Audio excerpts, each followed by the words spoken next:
ঢাকার যে রাস্তাঘাট সেই রাস্তাঘাটে মানে ওভার স্পিডে গাড়ি চালনা করা এবং যারা আপনি যেটি বলেছেন যে কিশোর বা তরুণরা মোটরসাইকেল চালাচ্ছে এবং বেপরোয়া গতিতে একেবারে র্যাকলেস ড্রাইভিং তারা করছে।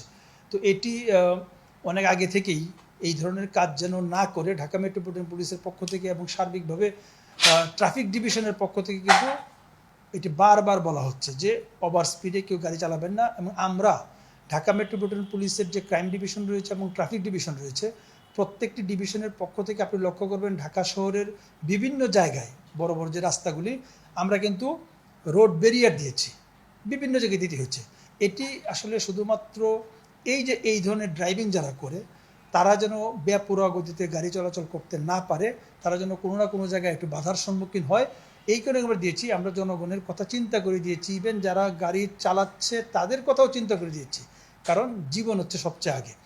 এই কারণে আমরা কিন্তু আপনি লক্ষ্য করবেন যে শেখ হাসিনা সরণি যেটা রয়েছে, যেটা 300 ফিট নামে পরিচিত, বিভিন্ন জায়গায় দেখবেন আমরা কিন্তু রোড ব্লক দিয়ে একটা, যেটাকে আমাদের ভাষায় জিগজ্যাগ বলে, আমরা জিগজ্যাগ দিয়ে আমরা কিন্তু ওই গাড়ির গতিটা যেন একেবারেই চরম মাত্রায় নিতে না পারে, ওভার স্পিডিংটা যেন ওইভাবে করতে না পারে, সেই জন্য আমরা চেষ্টা করেছি গতি নিয়ন্ত্রণ করার জন্য।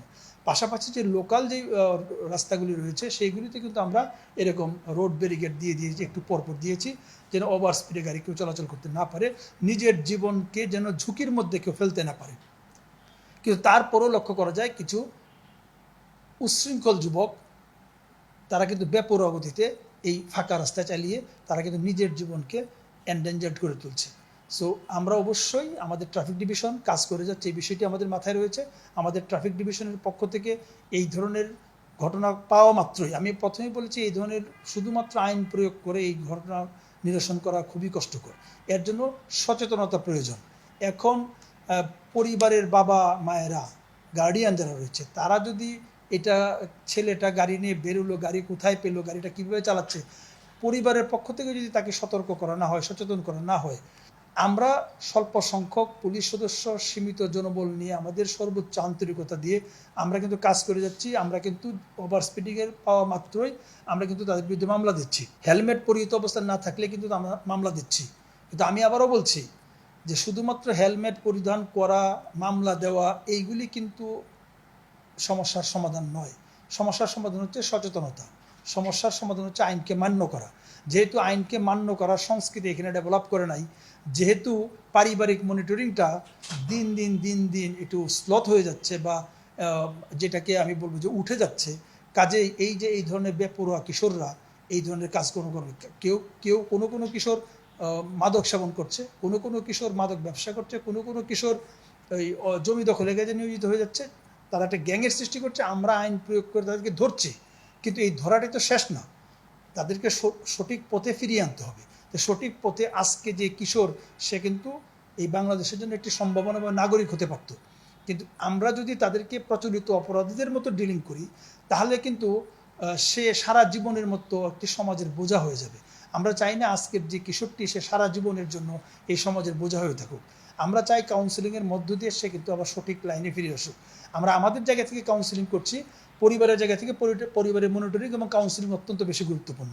এবং আমার মনে হচ্ছে যে এই জায়গাটিতে একটি কোনো না কোনো জায়গাটা গ্যাপ হয়ে যাচ্ছে, সোশ্যাল ভ্যালুসগুলি উঠে যাচ্ছে। শিক্ষা প্রতিষ্ঠানের যেই নিয়ম নীতি যেগুলি ছিল সেখানে মনিটরিং শিক্ষকদের সেটি উঠে যাচ্ছে। কাজে শুধুমাত্র পুলিশিং কার্যক্রম দিয়ে আপনি এই মোটর চালকদেরই বলেন অথবা কিশোর গ্যাংয়েই বলেন, এটা শুধুমাত্র আইন প্রয়োগ করে সমস্যার সমাধান করা যাবে না। এটা কিন্তু একটা সামাজিক সচেতনতা প্রয়োজন, সমাজকে এখানে এগিয়ে আসতে। মাননীয় প্রধানমন্ত্রী বঙ্গবন্ধু কন্যা কিন্তু সেই কথাটি বলেছেন যে কিশোর অপরাধীদেরকে তাদের সাথে ডিল করতে এটা কিন্তু প্রচলিত অন্যান্য অপরাধীদের মতো তাদের সাথে ওই আচরণ করা যাবে না, এবং আইনেও কিন্তু আমাদের কিছু বাধ্যবাধকতা রয়েছে। সো আমি আপনার মাধ্যমে আমি এটিকেই বলতে চাই, ঢাকা মেট্রোপলিটন পুলিশের পক্ষ থেকে আমি ঢাকা শহরের সম্মানিত নাগরিকবৃন্দের সকলের কাছে আমি আহ্বান রাখতে চাই যে আপনার যেই সন্তানটি মোটর বাইক নিয়ে বেরোক অথবা অন্য যে কারণেই বেরোচ্ছে, সে কোথায় যাচ্ছে, কার সাথে মিশছে, গাড়ি কীভাবে চালাচ্ছে, তার বন্ধুবান্ধব কেমন, এইগুলি আপনি অবশ্যই মনিটরিংয়ের আওতা রাখবেন। সে কখন বাসায় এসে ফিরে আসছে, কারণ তার তো রাত্রেবেলা বাইরে থাকার কথা না, সে কেন সন্ধ্যার পর বন্ধুবান্ধব ঘোরাঘুরি করছে। এইগুলি একসময় সোশ্যাল ভ্যালুসগুলি, ফ্যামিলিয়াল ভ্যালুসগুলি একসময় ছিল, বাট এইগুলি লুপ্ত হয়ে যাওয়ার কারণে আজকে কিন্তু সমাজটা বেপরোয়ার মধ্যে গিয়ে চলে যাচ্ছে। সো আমি বলবো যে পারিবারিক যে বেসিক যে ভ্যালুসগুলি সেগুলো রক্ষা করতে হবে, তাহলেই অনেক অপরাধ অনেকাংশেই কমে যাবে।